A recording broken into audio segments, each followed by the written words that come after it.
Alors le blanchissement corallien, ce qu'il faut bien comprendre, c'est que c'est une maladie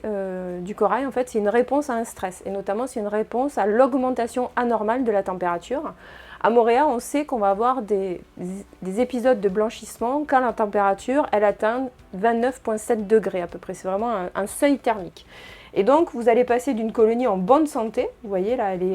elle a une jolie couleur, à une colonie qui devient entièrement blanche. Donc ça c'est vraiment le signe du blanchissement corallien.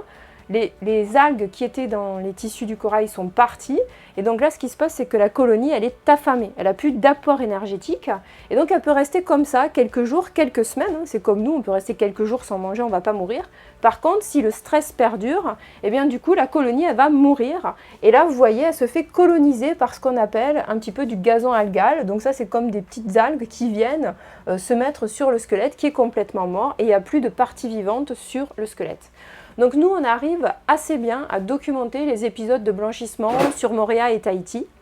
parce que le cryobe est localisé à Moorea, donc c'est assez facile pour nous d'étudier ces épisodes. Par contre, la Polynésie, c'est extrêmement grand, il y a 5 archipels, et quand on a ces épisodes qui durent à peu près quelques mois, c'est très compliqué de documenter ce qui va se passer à la fois au Tuamotu, aux Australes, aux Gambier ou encore aux Marquises. Et donc on a monté ce réseau qui s'appelle Un œil sur le corail, c'est des sciences participatives, et c'est pour inciter tous les citoyens qui vont observer des signes anormaux sur le récif à nous faire remonter l'information.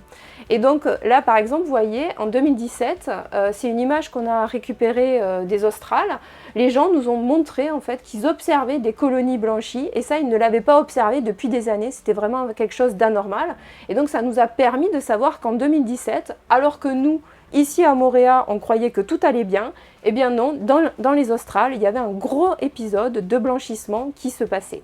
Donc aujourd'hui, je vous encourage tous à vous rendre sur le site de l'IRCP.pf et de cliquer sur participer. Et comme ça, là, vous pouvez remplir une fiche et nous faire remonter les informations sur le blanchissement corallien ou encore sur les invasions de Taramea que vous pouvez observer, ou même sur des maladies coralliennes, vous voyez, qui font des petites traces qui sont anormales sur le corail. Vous êtes tous invités à participer, à nous faire remonter cette information.